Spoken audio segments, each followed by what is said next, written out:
this video, I'll go through an example problem. Most of it's going to be review, but I'll show you a couple of new things. So for this particular problem here, there's a couple ways you could draw it. I think a convenient way to do this when you have a symmetry of the part and have the circular features attached here is to use a center line. So draw a line from there to there, use it as a construction line to build your drawing.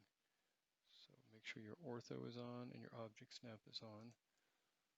I'll draw a line that's 4 inches long. And then I've got my circle on center radius because the call out there is for a 1 inch radius on the end. And then we'll go to center diameter. And those are 0.75. And then we can just connect these quadrants. So if you see the diamond show up on the circle, that's the quadrant. So that's the exact dimension that we need. The other thing you could do would be offset this center construction line.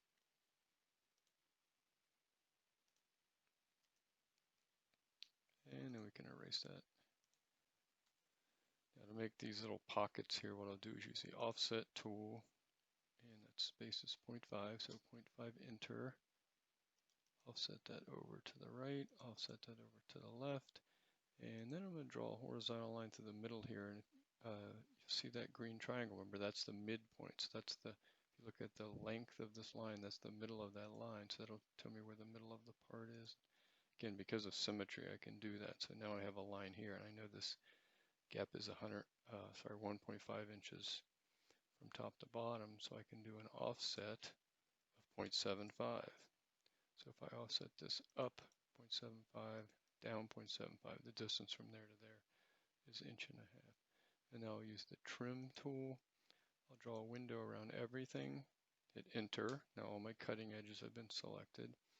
And then I'll choose the lines that I want to trim. Remember, you can just trim them. You can make them shorter, but you cannot make them totally go away. Well, we will have to use the erase tool for some of these lines.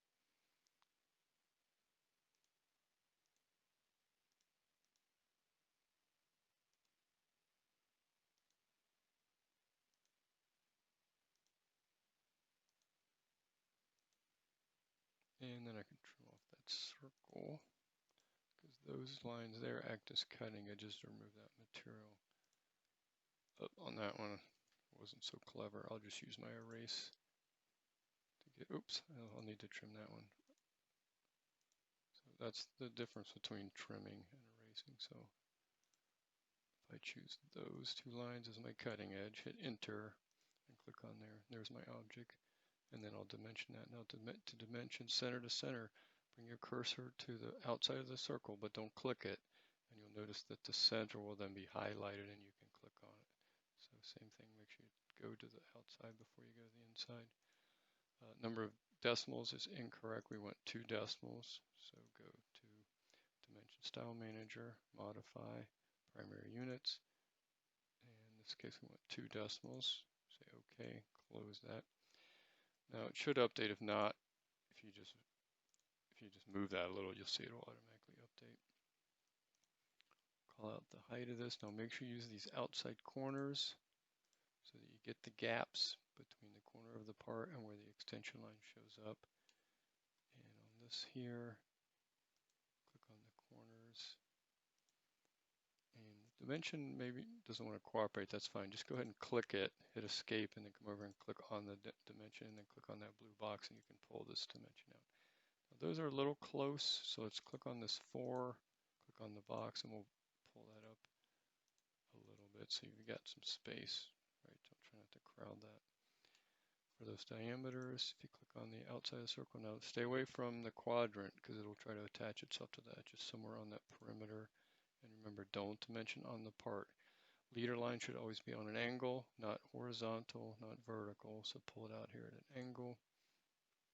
Hit escape, and because there's 2 of those, instead of dimensioning them both, if you double click on that, if you zoom in, you'll see that blinking. That's your cursor. If it's not on the left side, just use your left arrows to bring it over there, and we'll just type in 2x with a space. Click on that green check mark.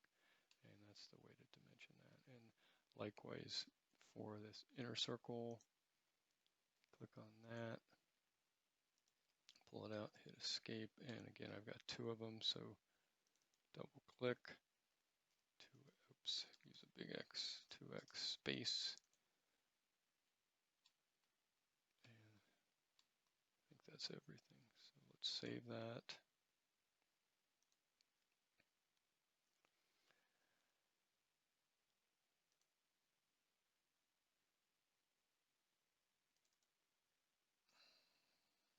Let's see, and make sure you put your name, put your last name, and then something with the drawing number or page number. Please use some kind of numerical call out for that and save it. I'll go to my layout. We'll have to adjust these borders. Bring your cursor out here, double click in the white space and click on the box and pull that up and over. So what the best way to do that is, let's zoom in on that. And see the amount of space that you have between the edge and that dashed line? You want about the same amount of space between the dashed line and your border, and try to be consistent around the perimeter. So same thing down here. Pull it out and pull it down. Doesn't have to be perfect, but try to make it close to symmetrical. And then double click in there, adjust that to where it's centered and also so it's large enough. Now I didn't put my name on there, so let's go back to the model. Use that text tool.